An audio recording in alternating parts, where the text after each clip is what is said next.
Masolo yango yé donc bo zapete balobi elmi de télévision ne makambo asa la polémique té aloba mabe ya mutu té ya yembaka musique kitoko mais ta lelo komi ba représenter ba boye mais ba parti ça va la ki donc yango bibi o kende té ti ba o kende ko ba olongo la vie ti tout ça deuxième épisode tout ta banane ba été pour tout le bela bango elmi de TV makambo matanga oto ye awa eza matanga ko sakanela té eza musicien nyonso na ya suka fwa ya awa aya kolela kulutu bango nde bafongoli nzela bango nde baza idéologie oyo o ba inosa bazolanda idéologie oyo bagezi bazolanda bakolo nango bango ye alali na se yaka o rendre mémoire na ye opesa ye ba honneur opesa ba lokumu po yozo bosana ke un jour inoso kokoma grand un jour gezi maweto kokoma grand un jour tokolela yo pe boye fali pupa okoma grand azalaka déjà grand bawarion tata pambola azalaka déjà grand opofoki bilo mususu awa te fali azalaka déjà grand kasi na age ndako kona misike esakolaki déjà elmi de TV makambo. Après la marraine, nous invitons sur la baie elmi de TV makambo.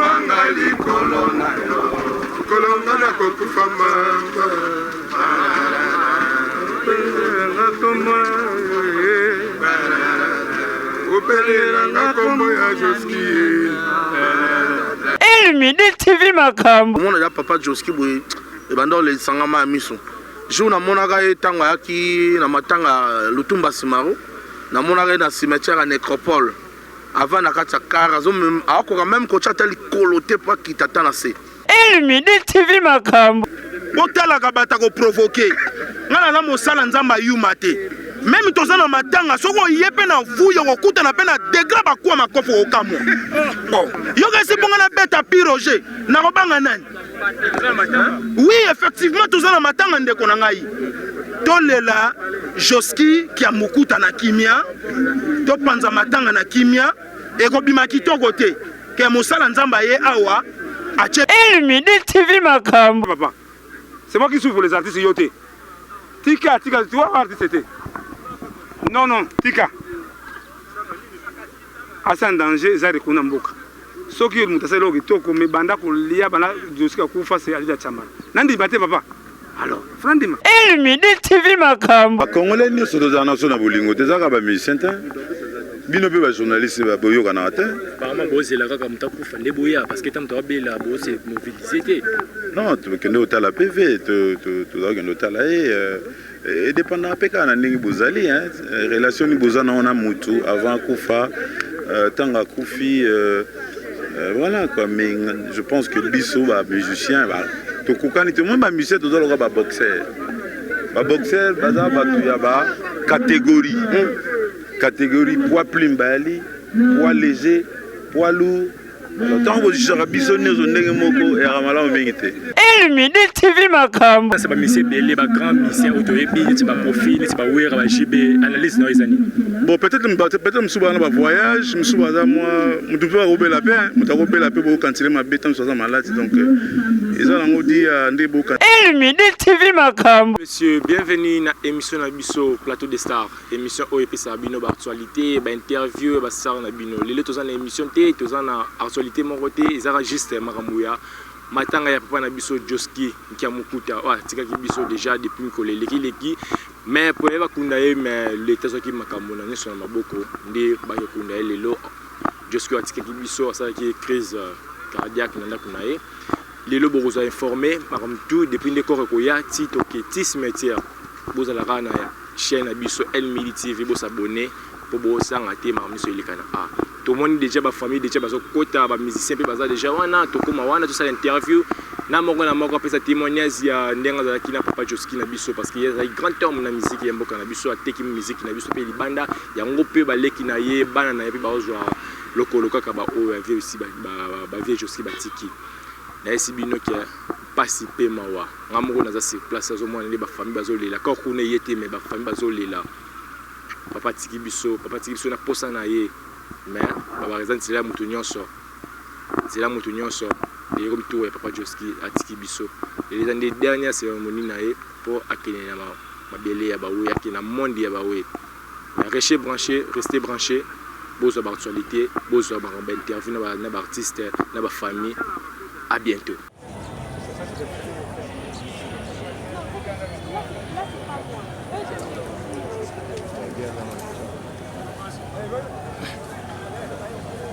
Tous en live à la cinquantenaire, na morgue à cinquantenaire, et c'est que Papa Joski Zobima, beaucoup de témoignages de Paris d'autres musiciens, collègues, anciens, bonaboué. Maman on a zana pour nous puis bino ba intervenir so. A dozana chef de sécurité à Déco, ndenge après sa témoignage na Kadeko, j'allais dire bonjour papa. Oui. En tout cas, naïe pour la matanga Joski Awa. Je manque même des mots parce que d'abord, Ramon Naza Mouta côté wana, je précise que na Mouta bona congolais mais Naza originaire à côté wana. Donc la canisi musique à Joski. Donc aujourd'hui ce sont des messages qui passaient. Tango zo yemba, batabulei, baluambo, tango zo yemba, zo sentir que message est zoleka. Kamwe lelo bazo bina na piste makambo zo kanate na nzembongo, kako zo kaka son makambo zo kanate. On a rendre hommage à Joski en tant que Ndekonangai, en tant que mélomane, en tant que fanatique. Bon, là, je vais vous dire que personne n'a témoignage ni pinoko lo bana batu pour na Joski en tant que na musique. Témoignage na ko pesa conseil na baleki na biso ba osa musique wana. Bayi bakamba zo bana na nini na musique na bango. Bako yemba biloko moko zo mona soko zana papa na mama wana na bano oza calmete. Ba biloko moko izangitina. Alors, tel exemple, il y a Joski, il y a Taboulé, il y a Luambo, il y a Lutumba. Donc, ce sont des messages. Il y a des petits gens qui sont ready. Il y a des messages dans le monde. On sent que tant que Zoyemba, on a retenu quelque chose. Mais on a pris conseil dans le monde. En famille. Papa Zawana, maman Zawana, Bana, Koko, Zawana, qui est côté. On a besoin de makambo kanate, on a besoin de message na suka ngwana conseil na ba jeune o ba sa musique tukabaye ba biloko ne bazoba pana na banzemo. Merci. Conseil ya papa ba jeune lelo boye ba biloko ni bozo koyemba. O senti que papa za na passe na motema parce que amoni ba Joski nde ba tikindole na biso na maboko ba jeune. Est-ce que avenir eza point d'interrogation. Papa zo martelika ki boye ba biloko bozo yemba na musique. Parce que papa bazawana bana bazawana c'est bon talango ensemble pas d'interrogation tout ça continue kaka.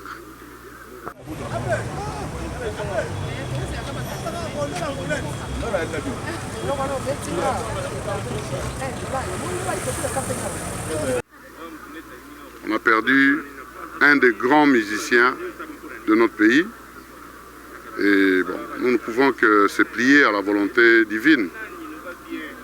Mais pour nous, les natifs de Kasavubu, nous disons,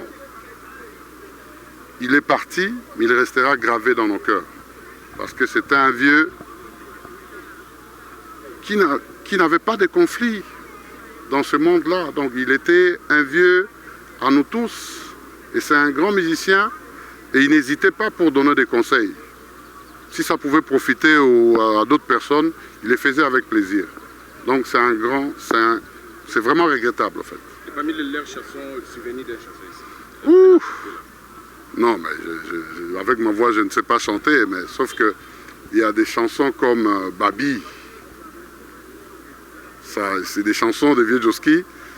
Il y en a tellement qu'il faut commencer à réfléchir, mais rien que par sa voix, l'accompagnement de vieux Joski auprès de Kofi Olomide, à l'époque de Ngobila et tout. Le vieux nous a tellement mis à l'aise qu'aujourd'hui, personne ne peut oublier tout ce que Joski a fait dans le monde musical. Merci à vous.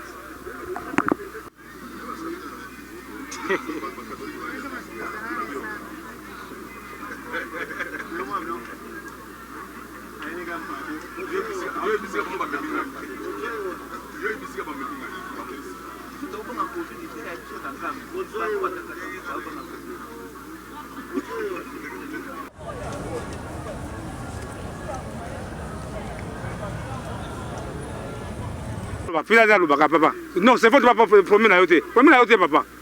C'est moi qui souffre les artistes yote. Tika, tu vois artiste c'était. Non, Tika.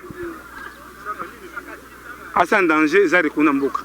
Soki yo mutaselo kitoko me banda kulia bana jusqu'à kufa c'est Alida Chamara. Nandi bate papa. Alors, Frandima. Non, ngai Alida Chamara papa. Ngai bien wangote. Joski. C'est, je dirais, à part nos grands modèles, nos grands maîtres de la musique, quand je crois il fut l'un de mes premiers idoles de sa génération. C'était dans mes 14-15 ans, je ne faisais pas encore la musique. C'est là où je l'ai découvert. Je l'ai découvert à travers mes aînés de quartier, mes aînés qui m'ont connu. Je dirais ici le grand frère paix à son âme, Diana.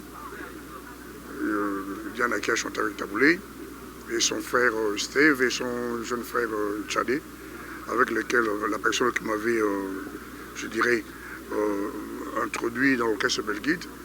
C'est par eux que j'ai découvert Yachowski, avec leur orchestre de Barombou, avec les Salassane. À l'écouter une première fois,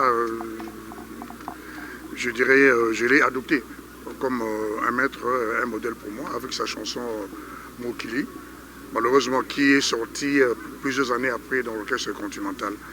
Et dans ma génération, je crois que je suis le seul chanteur de ma génération qui a passé beaucoup de temps avec lui. Beaucoup de temps avec lui.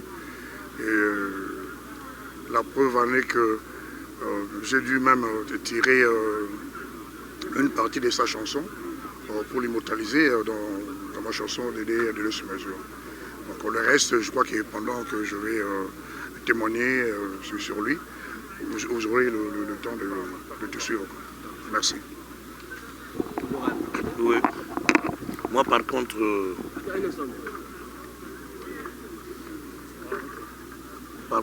Vieux-Joski, c'est un grand frère pour moi. On a quand même des liens de parenté. J'ai beaucoup aimé Vieux-Joski parce qu'à Yolo, où je vivais, j'étais pratiquement un Ngembo de l'orchestre continental. Alors dans cet orchestre-là, j'admirais beaucoup Vieux-Joski et Outamay aussi. Alors en 2001, j'ai accompli le rêve que j'avais depuis l'enfance de chanter un jour avec Joski. Quoique lui faisait autre musique, moi je faisais la musique chrétienne. Mais j'ai quand même eu le privilège de chanter avec lui dans un de mes chants, que tous ceux qui respirent l'éternel.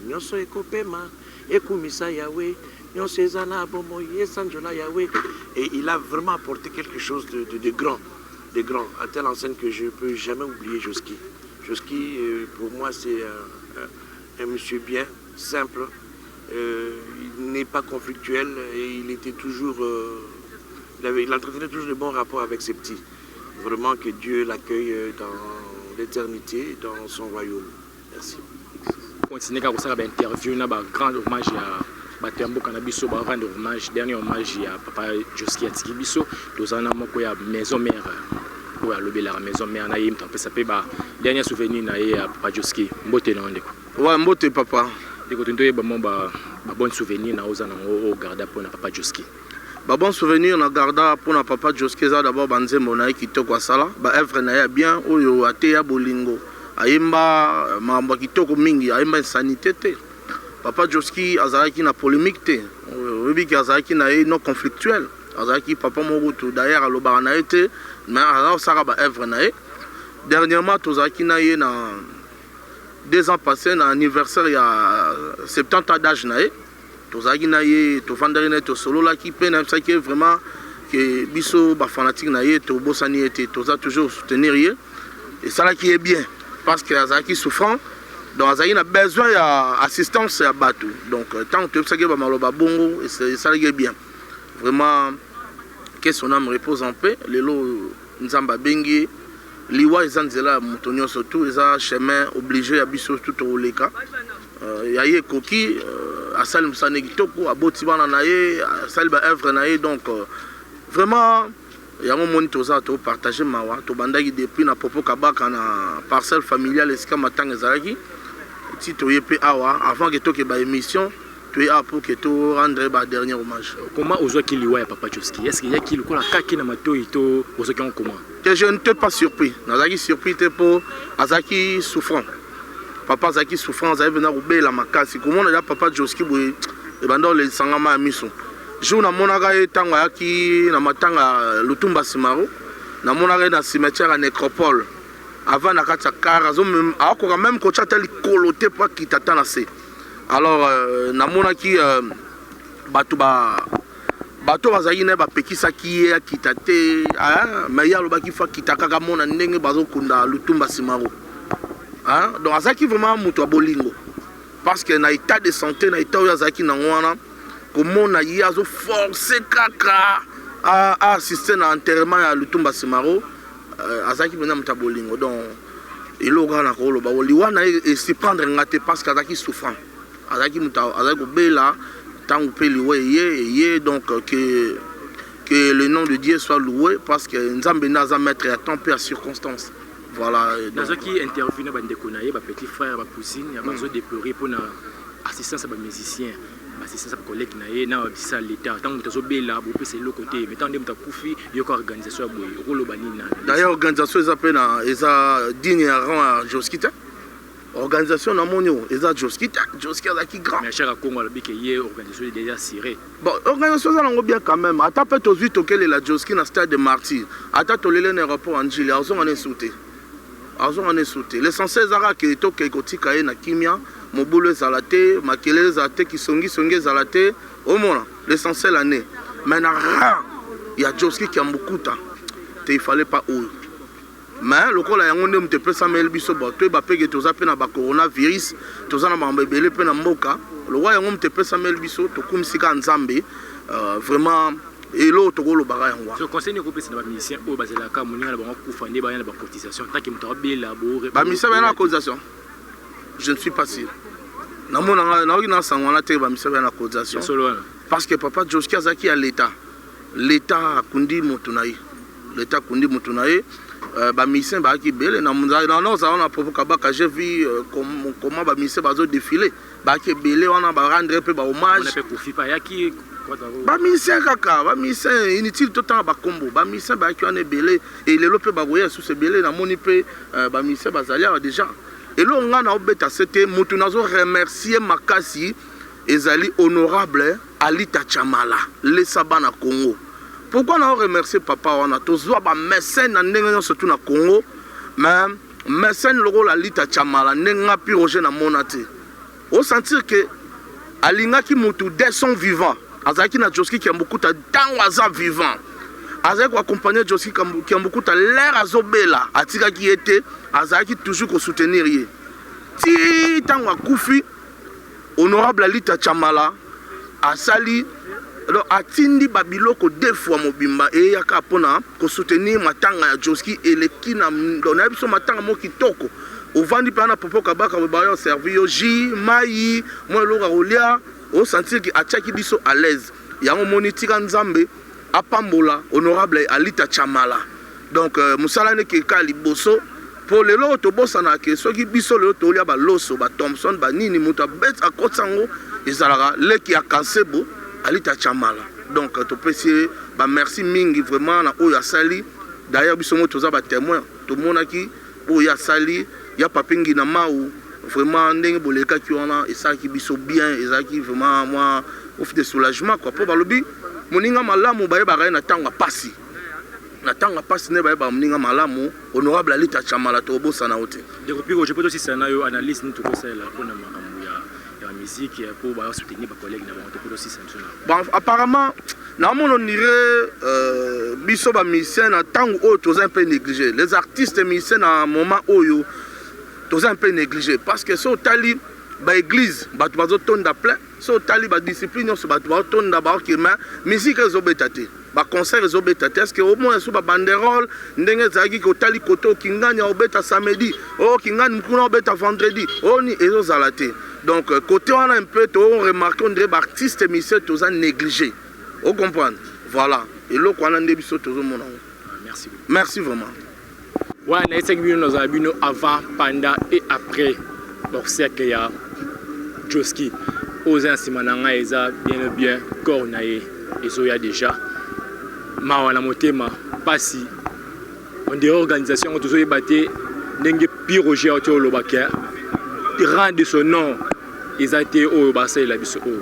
Toyebité c'est à qui la faute l'état famille ezoye banaté. Mais autant simananga eza corps ya papa na biso Joski auto tika biso yango na sima. Bozo mona na sima ya le grand caméraman nga on a bien l'homme selon mon cœur.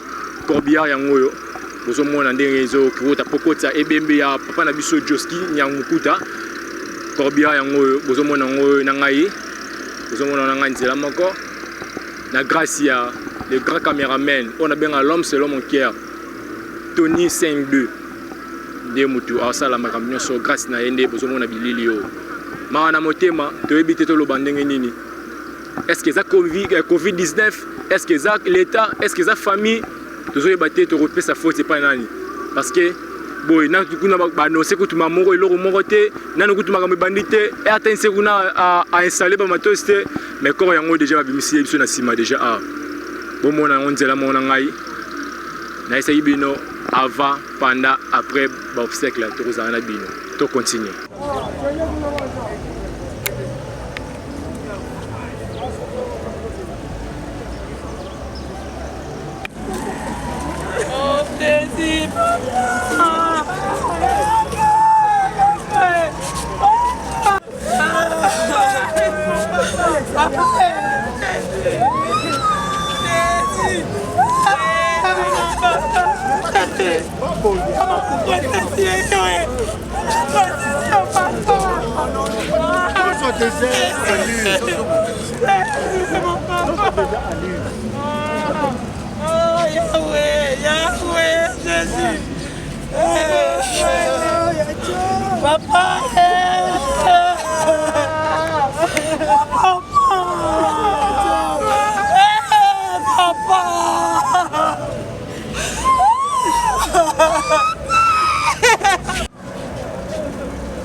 Ouais, ouais, tout le monde est arrivé à Chara Congo, qui est organisateur pour Makama Matanga, tout le monde est venu à Missia, OK Jazz Bazana.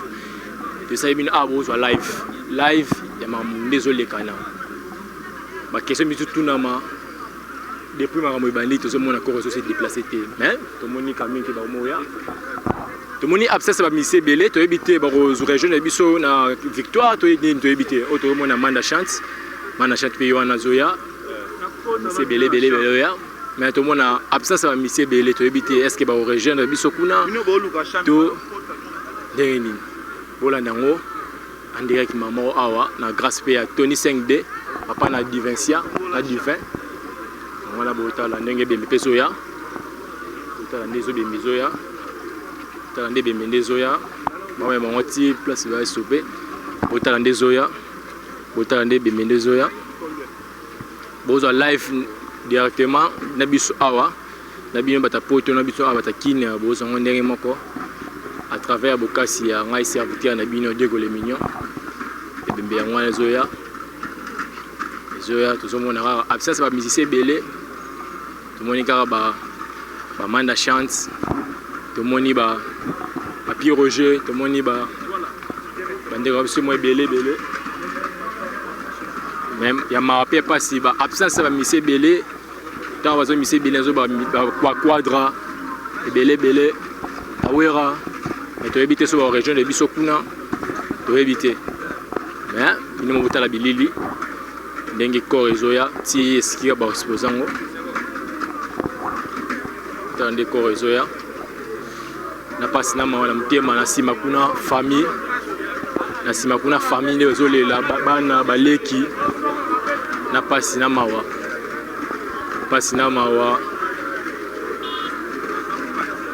wato moni lambio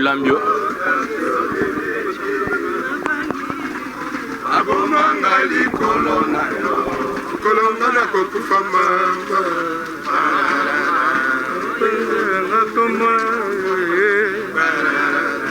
opelelanga kombo ya Joski nakobika papa malade kosila papa tende bozo rendre dernier hommage na bango à travers Nzembo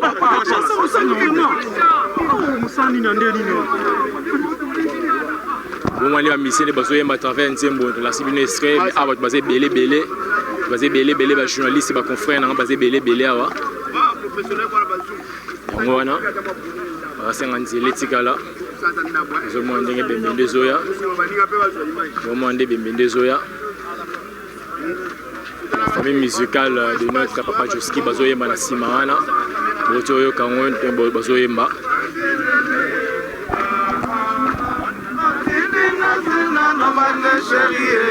nakende wapi mama bandolele oh bandolele nabangili wae abomanga likolo na yo okolonga na kokufa papa tararara obengeranga tsaka kongo maladi ekosila papa mama nawe kobika papa mama nanga nawe okobomanga pambalele nanzilele otiki nasina mamane sherie nakende wapi baba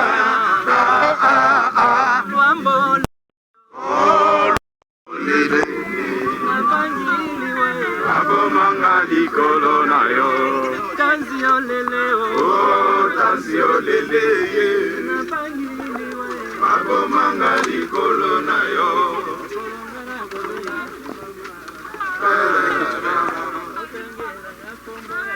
wana tosolanda na bino elongo bozimbosi wana pe aza wana ye pe aza wana atyepi présence na ye na matanga ya vie na ye totika biso bozimbosi wana pe baozwa ye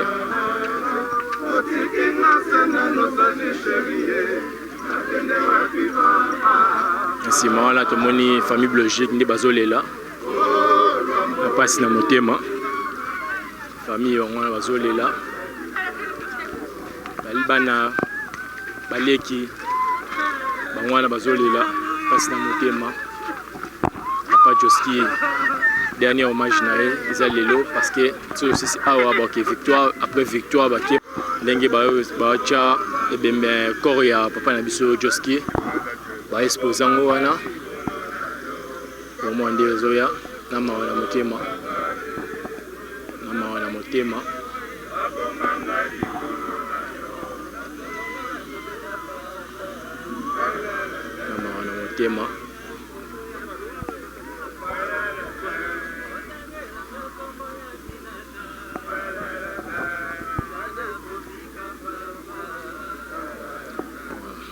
watu mwande ba musicien bazoyemba wana bazokitsa corps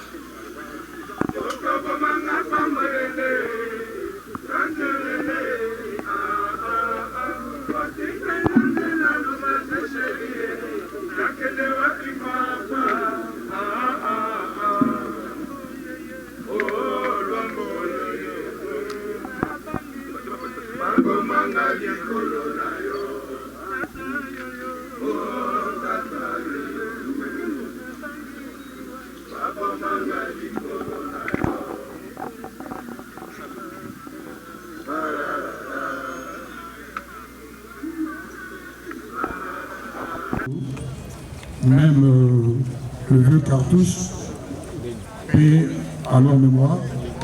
Mais à partir de là, pour la veille, le rêve de la veille, il faut qu'il s'abadie. La nuit de la veille, au temps de la veille, Joski. Nalandi, carrière veille, mais la vie d'orchestre, la veille à Bambu. Nathan, la côte de l'Afrique, le fils de Soukissa, la banzée de Mokola. Chérie Julie,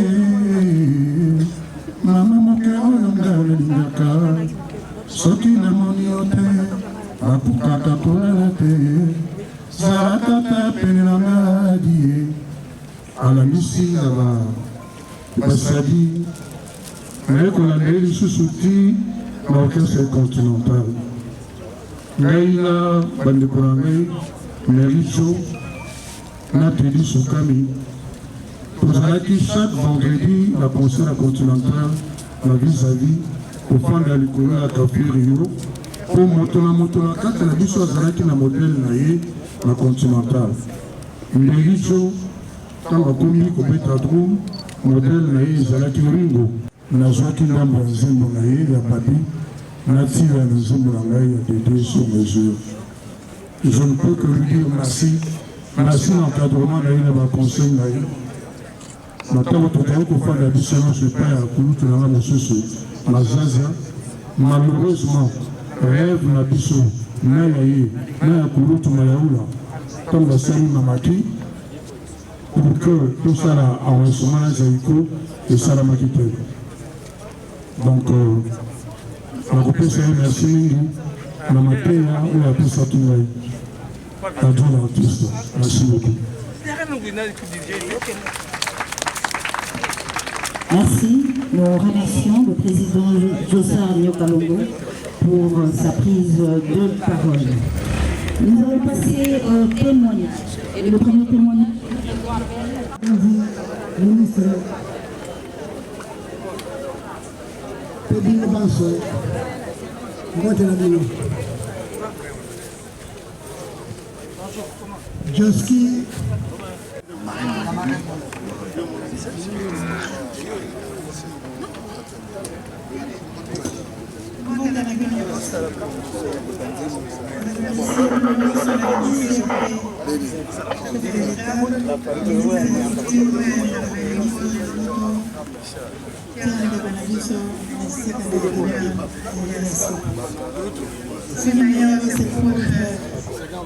Ceci me donne en tant que la marraine des artistes congolaises. Alors je me suis déplacée depuis Bruxelles jusqu'ici. Je ne pouvais pas laisser comme ça ma témoignage.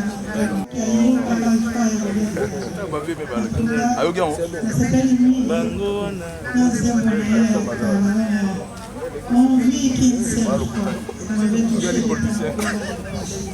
Et quand il a commencé à fréquenter chez moi, justement, j'avais cet amour très fort. Et puis ma musique n'a été sur la séparation.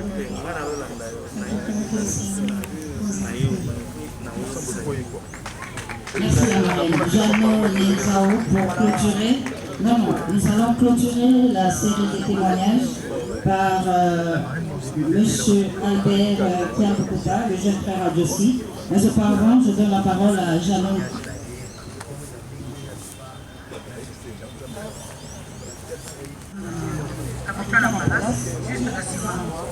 Il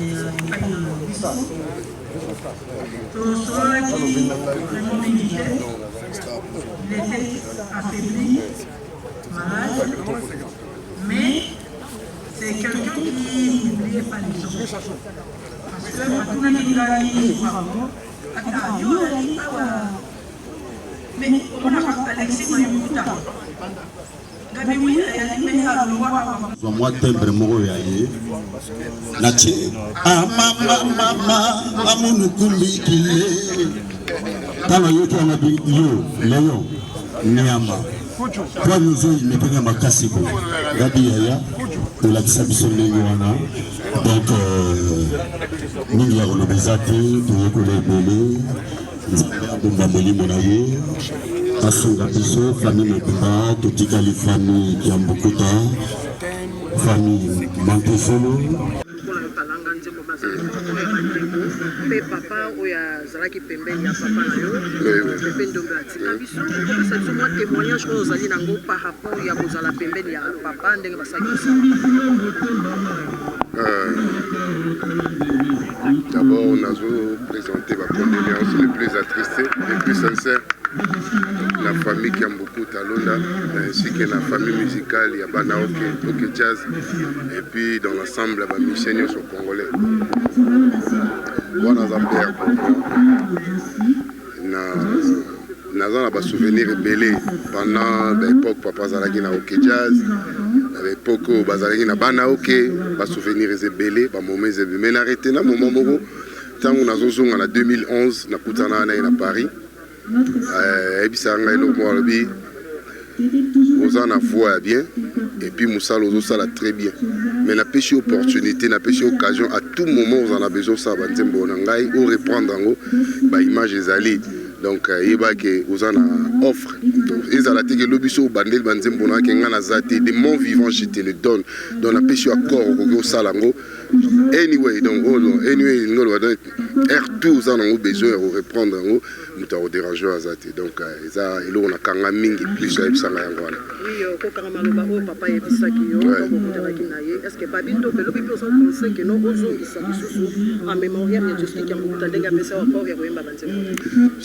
Na single nanga suka na salaki ya Melia na 2014 nazongisa une partie ya nzembo na mama matisa bolingo esika na lingaka wanesi kanga na komaka kobela vraiment voix est bien te naza un peu grippé donc nazongisa une partie na mais na kata banzembo na msupe za ba partie ya nazongisa à tout moment où ezaki même banzembo na msu dans les jours à venir tozongisa de rendre un hommage bazo méritant parce que baza ba grand à niveau mo ya olobateza te que pour na lelo musique on dit to comment otambola on ba vitesse mo boy mais na niveau bon ba saler les musique baza 3-4 était na Congo lelo c'est ça. Oui babi parmi bango dès que babandaki kolandisa matu matina lombo tozongi na papa Lutumba Simaro ande to bandaki tout puissant que jazz bana OK lobi pe babi parmi ba musiciens tout o bazaki pembela papa to moni ke basile est-ce que vous pensez que un jour ya kosaka album moko en mémorial na bango zongi si ya bango nyonso Pepe Josky et puis papa Lutumba Simaro na lombo makiadi. Bon, bah projet les alarmes. Le problème est que les bateaux, bah mécènes ou soit bah producteurs, bah prêts à financer le wabongo. Pourquoi pas le faire? Donc, tous allés prêts, naza prêts à répondre bah bloc dans les jours à venir. Mais ce qui est dans moto à Monique, naza prêts à financer ma solo la pour ça. On est là. Ils sont sans la pseudo-yemba, kobina, kobeta, kokoma musique, comprendre. Donc, dans un moment opportun, na rosalango. Dans un moment où vraiment je suis disposé financièrement, je le ferai. Et puis, Batouana basali trop. Na o basali il faut toujours zongi ça courant d'abord hommage parce que bazo mérité wana, bazo mérité hommage wana, bazo mérité honneur wana. Na o bon basali pour na le coup moi musique à mboka et puis na enseignement ba pesibiso na kati ya musique c'est ça. C'est à moi de ouais na saki bino bozala en direct nanga directement bozo ba image nyonso bozo landa ba interview ya ba star ya mboka na biso le bozo ya kina nyoka longo Jostar ocholo parce que la témoignage na ye après bozo sur interview ya Babindombe parce que papa ya Babindombe ayemba na Josky na mbuta orchestre moko omoni témoignage na ye ndenge ya lobby na mawana motema bomoni pe na simana nga eza présence ba musicien ya BCBG tomoni Rio tomoni ancien ya BCBG mino Abraham pe azawana na Seguin chef d'orchestre na ba musicien super tout le monde peut après c'est pas musicien souvent si on a besoin de belé nous allons continuer à faire interview na ba musicien on va faire témoignage na bango ba bon souvenir ya papa Josky bola na onde mo na ngai to continuer okayote uponza vile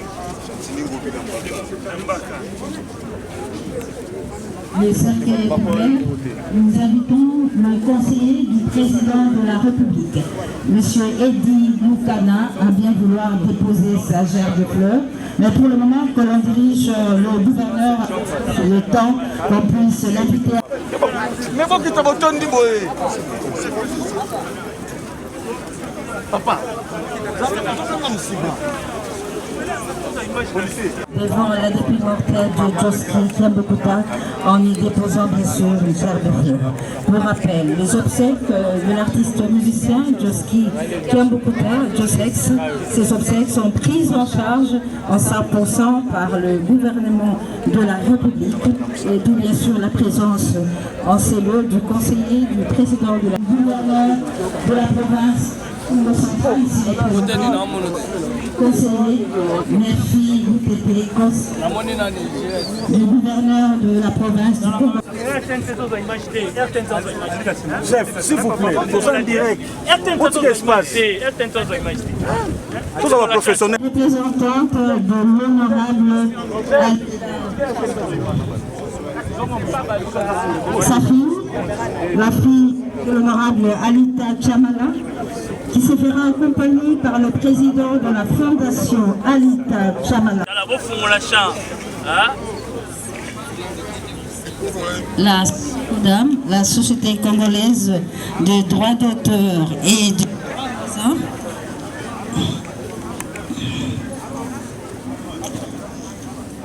Après la SODAM, nous invitons l'UNICO, l'Union des musiciens de Congo.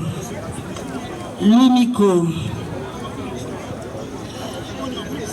Nous remercions et saluons la présence de l'artiste musicien Redi Amissi, Baïlo Kanto, qui a décidé d'emboîter le pas à la Sokoda pour se recueillir.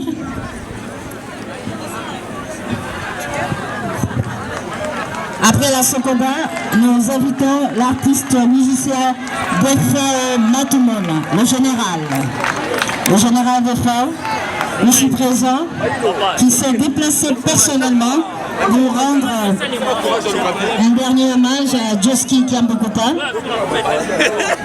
Général Defao, en super forme, bien habillé toujours.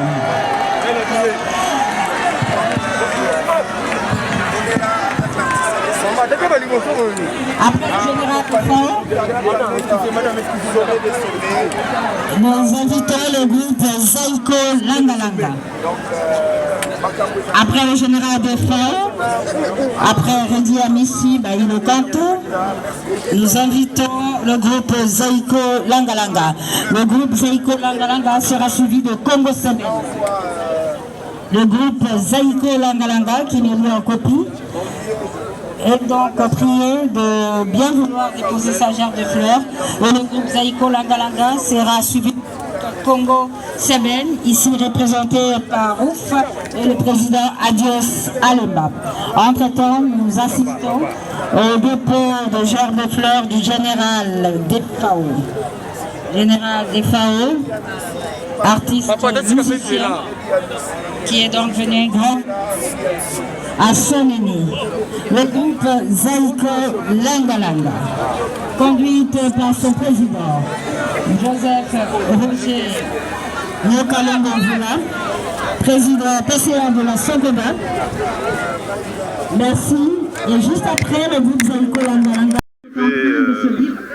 Oui, puis quoi, on a un grand prêtre, ah oui, et que tout a été obligé de y aller parce que ils ont symbolisé que les artistes va couler les Kambo et que Bayaki. Ils ont l'accès à moi. Mais pas souvenir nous de ce avec Joski Kiambokuta. Souvenir est bien Zébélé, un grand compositeur, un grand chanteur. Il était le chouchou de Loke Jazz, une très belle voix. Il y a un problème, artiste et musicien congolais. Jusqu'aujourd'hui, Bolingo vraiment zati. Redi Amissi. Donc, nous journaliste Bolingo ali. On a tout une question. Il y a beaucoup de gens qui ont tout une micro. Les Congolais ne sont pas dans Bolingo. Ils sont pas musiciens. Bino pe ba journaliste ba boyo kana ate. Apparemment boze la kaka mutakufa ne boya parce que tam to abela boze mobilisé. Non, tu kende otala PV, tu dois kende otala et dépendant peka na ndingi bozali hein, relation ni bozana on a mutu avant kufa tanga kufi voilà quoi, mais je pense que biso ba musicien ba to kokani te mo ba musicien to doit ba boxeur. Ba boxeur baza ba tu ya ba catégorie poids plume bali poids léger, poids lourd. Tant que je suis bisonné aux ndenge et ramala omengité potokokanité. Mais le niveau lobeli on dirait le niveau la bino époque la bino musique ezali ba polémique fermaté. Mais génération lelo polémique comme makasi. Ezala inango banzembo lokola toka ozala kaboye odie mayele nde ya bomoto esila okoloba likambo kokanisa te lokola mwana mokeo ezambo kelati. Ezana tamaka. Donc moi les bananes au banda kale zaka ndé façon ya gérer ndé kokanité chaque congo zo bisabino bozo getene to quatre interviews merci beaucoup merci c'est bon sur parler mutu tout batobé ta suite je ko yebi voilà on continue toujours avec en fait montana tendo yeba relation ni ozaki na ona papa Joski yeba ki te wana d'abord azande ko maman nanga il peut être artiste mon la ngaki to et puis vient dans quartier sous na Kasavubu et puis na porte se trouve dans quartier mon a blamné donc c'est mon vieux même jour à perdre maman na ye ngala zaki na ndako na ye to ndo tala ina bande comme sous quoi tout moni absence ba monsieur belé ba grand monsieur auto et puis tu ba profil tu ba wera ba JB analyse no izani bon peut-être msuba na ba voyage msuba za moi mutu peut rober la paix mutu rober la paix bo canceller ma bête en soit malade donc ils ont ngodi ndé bo canceller tam suma contre tanga mais d'autres choses tout comme tu as voté belé ba bidini ya papa Joski ya ngwa kunda e boité bon wana ngala kuna na parole te ngaza na mwana wa bilo ka na mikolo et puis le quoi gouvernement so mama mais bango ba mdel ba salinga vraiment naza ile ko lo ba témoignage ni ozana ko papa Joski et belé les tellement belé les vraiment belé c'est là justement à capiller nzembo le mo kama tanzo tonanga ti yango esika nyonso lingi ngapela mipesi mobimba na ndimi ata distance mokete chandra nanga des chants de papa chandra nanga des chants de bolingo. Merci. Ngana remercie. To la interview na Montana kamema oyo mutuna kinga belé akenda wapi to zo na matanga awa yakine kin ko na matanga papa Joski bocho mona pe batu ba homme politique ba ocho tika ba genre de faire na bango to moni gouverneur de la ville Jatini Ngobila to mocho mona pe nyoka lo mocho kota to mocho mona pe na defa o makaki biso mingi ya ocho tika Jacques de Flair na luka eso na moni to sa ne pe interview to tuna ye relation nini to sa pe interview na Redi a Messi a pesi ba témoignage na ye pona papa Joski et salama wana motema bino bozo mona ndema ka mozo lekana ngai deko le millions na saka musala na ngai obutinda ngana sela bino to so continuer bolandaka c'est mon godu artiste mo swana te aloba mabe ya batute mena okamo ebela artiste ebele pa na monya te sanga dépasse fait to lingana erango sikone ti yefe na so Joski Kiambukuta sans polémique bon msuba yete po azare pe na problème mutu te ça nga passer aza grand frère mon afana na etro ngala za mwana bana OK naza mwana pauvre papa Lutumba pe ya sona nafana etro nafana papa trop surtout na ba couloir to vane na ba concert na bana OK na ba vie na so pe ya sona mais José Njokende donc en tout cas eza passe to zo peut-être ba artiste trop éminent o ba rozala lelo bazala rata ba koli ba pesa ba jeune ba zo ya mayele ya musique netinga lo pa Lutumba tikela ngalo abisanga akisinjo kana mwana nzemo sala avec la droit à l'amour au raisonnable handicapé atanga la raisonnable handicapé ta nzemo na sala avec la droit à l'amour papa Lutumba abisanga continuer bongo et que ça va vraiment bien Joski tokuta na trop to vanda trop to seka trop ya on a koko zanga te mais avec concerne les artistes atana matanga pa balobi so ata ozana problème na mutu na kati ya matanga ezambi loko mosusu to bois qui ça va mais au loba ina pona moko ba journaliste bo loba poso biso to lobi nga koma so na lobi boyeba bakefuna na parquet bino sikoza musana bino eza bien te Vieux Joski Kiambukuta asala polémique politique asala polémique te aloba mabe ya mutu te ya yembaka musique kitoko maintenant le lokomi ba représentant ba boye mais ba artiste ba la ki donc yango bibi okende te ti ba okende ko ba olongo la vie ti to ça deuxième épisode to ta banane ba été pour tout le bela bango ba to bien représenté mais bazala la katakine banaki tourne à tour donc tout c'est la rabat qui n'est pas tombé la pla parce que pas enlever les côtés pendant qu'il y a été to continuer mission pour m'embêter OK c'est bon merci beaucoup ça a suivi de Momona Congo Mikili. Merci Paul Mukendi, l'initiateur du trophée Mwanamboka, trophée de l'excellence, qui plus d'une fois a récompensé le meilleur dans ce pays, à Zikomen pour cet élan de cœur.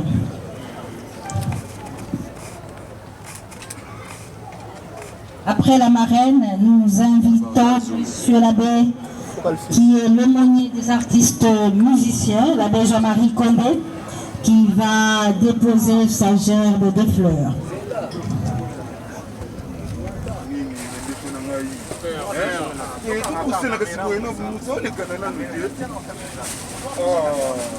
L'abbé aumônier des artistes, M. l'abbé Jean-Marie Condé, va donc à la suite de la marraine déposer sa gerbe de fleurs.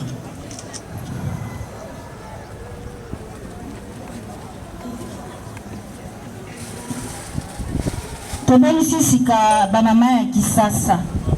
Bamama ya Kisasa ba zomi na biso awa bamama ya Kisasa.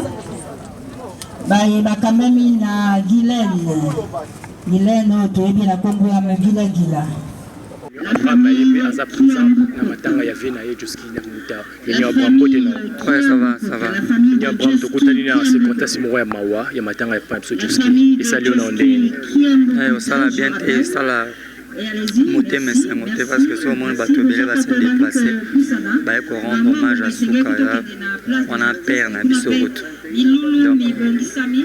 Donc c'est Ngwezati en tant que musicien, on dirait entre bino de Ngwezati parce que tout le monde est absence il y a ba musicien belé tout le monde grand belé en tant que yo milieu Abraham le salo comment bon mutuna mutwaza na ba programme na ya mutu muso sa ki ba programme belé oui ce matin la fête ba pesa invitation mais na matanga présence c'est ça la bien.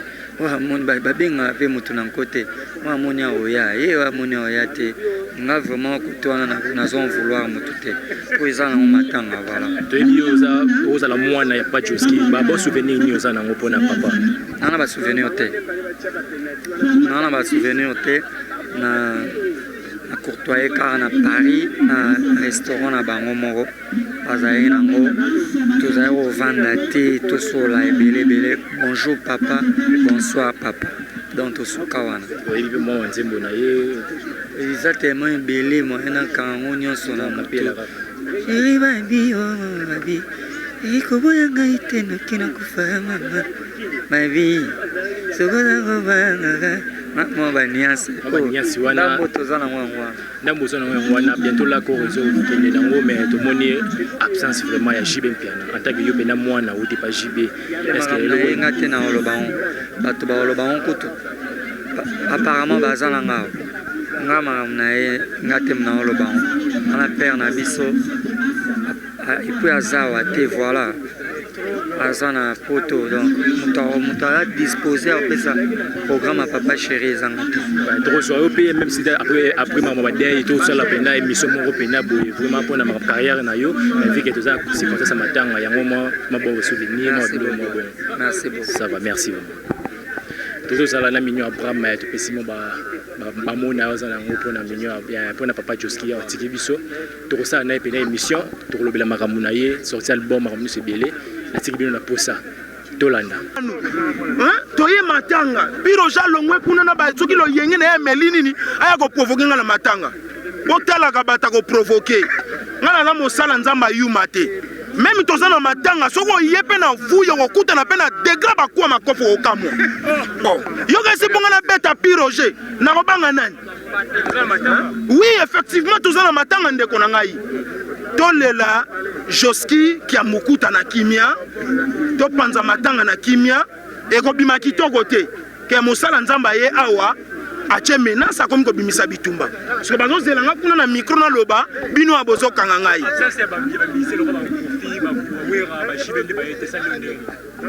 et salinga pasi eza orgueil mutu akosa yo te ba kofi baza ba orgueillé ba jibe baza ba orgueillé ozomona matanga oto ye awa eza matanga ko sakanela te eza musicien nyonso na ya suka fwa ya awa aya kolela kulutu bango nde bafongoli nzela bango nde baza idéologie oyo bainosa bazolanda idéologie oyo bagezi bazolanda bakolo nango bango ye alali na se yaka rendre mémoire na ye opesa ye bahonneur opesa ba lokumu po yo ozobosana ke un jour innocent okoma grand un jour gezi mawe tokokoma grand un jour tokolela yo mpe boye azalaka déjà grand bawarion tata pambola azalaka déjà grand kopofoki biloko mosusu awa te fali azalaka déjà grand kasi na age ndako kona misiki esakolaki déjà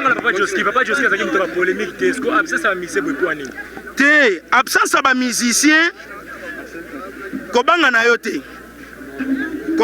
te komitungisama te nayebi bango bien nayebi bamusicien nayebi bana mboka très bien bayaka kaka toujours boye likambo ekwei baomonana te ntango succès ekosila akomi komonana na makambo moma aza na succès aomonana te amoni papa Josky ndeti aza eloko te problème eza te eza mpe na mokolo moko yo mpo kokufela biso tokoya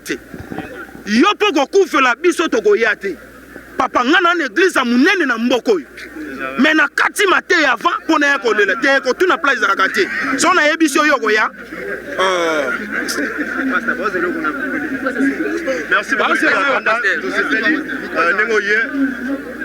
programme ebandi déjà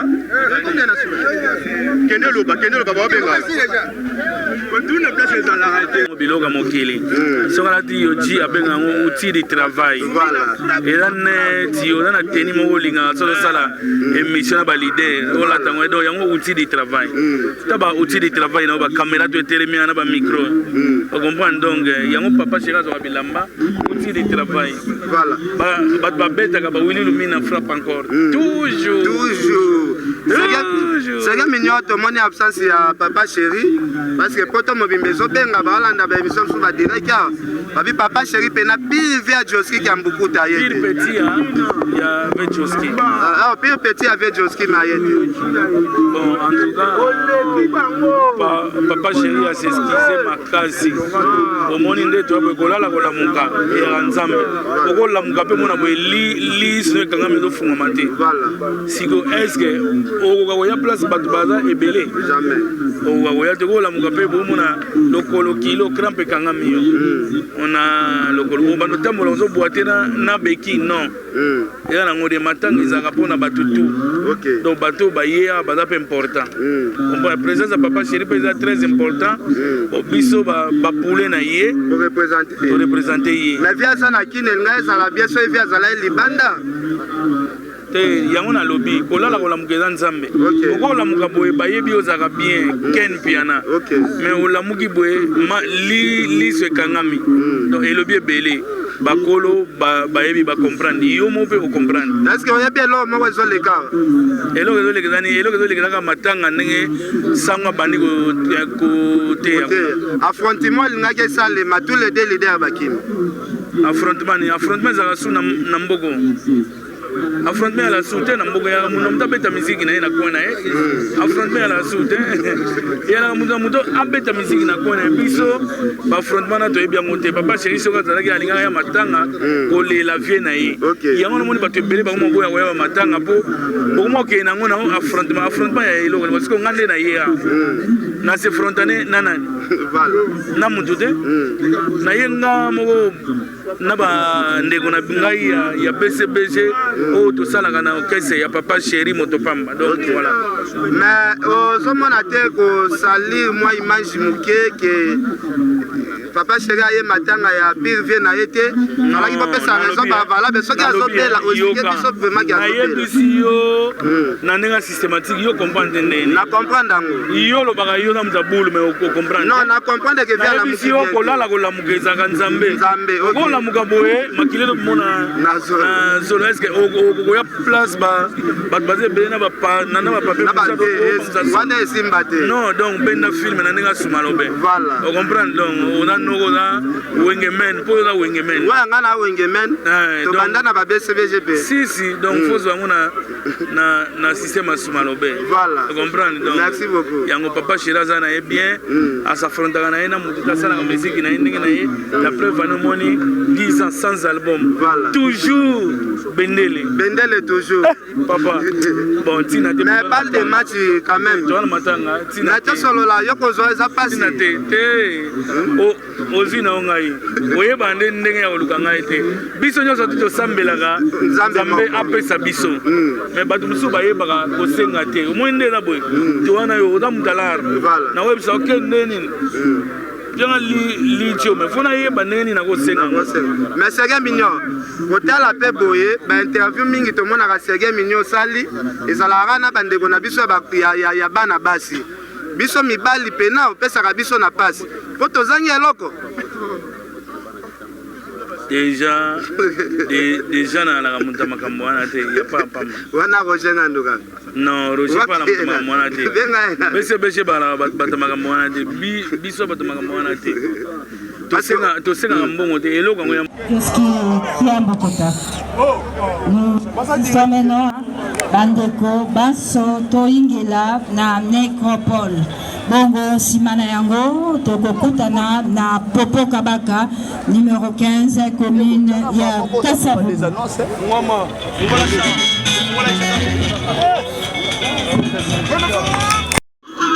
ouais, les naïfsaki bino tokozala avant, pendant et après obstacle ya papa na biso Joskin ya Mukita. Donc tu le monde en direct na bino ndenge corps telemi ezokende bazo mema corps déjà pour na destination victoire nde sikande bako pesa ye ba organiser une manifestation moko wana quelques minutes après quand ekenango attends ciel sika bakunda papa na biso Joskin ya Mukita bomonde lomona ngai corps ekende to sali ba interview belé na ba musicien bato azoloba mingi ne pona absence ya Kofi ya JB na rançon maître lobelango après botala na ba absence que nous makambo aussi là déjà donc il y a des destination victoire au corps papa biso ndi qui déjà tiki biso tozomona ngo déjà à travers Tony 5D le grand cameraman na biso yango bozomona ndé d'accord les autres côté na mutuka quand les autres côté na mutuka biso stocké une destination victoire et c'est que bakochango moi quelques minutes wana après tokei entre terre et ciel en nécropole maï le serviteur na bino Diego le mignon la savana pour nous la bino pour nous travailler pour nous la bino ba news sur interview na ba artiste na biso déjà na mawana mtema na place na mtema vraiment to moni Fabregas entrer à Fabregas a ochoya na suka awa entrer à Fabregas le métier noir yowana yo rendre hommage pas privé na ye à Joski ataye na suka déjà cordé telemi mais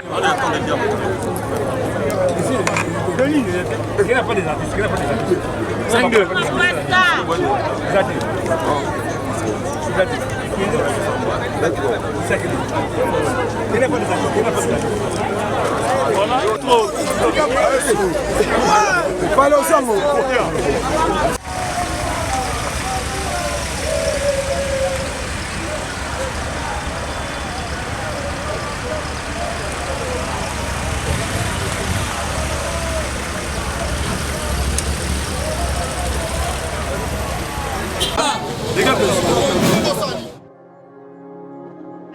masolo yango eye donc bozape to balobi elmi de télévision ne makambo bon mais c'est na ko s'abonner na elmi officiel na elmi di kuna bakozo batenir elmi de TV makambo balobi mosi ya pembe akotisaka ngwina ndako te niki ntsekwa ni pu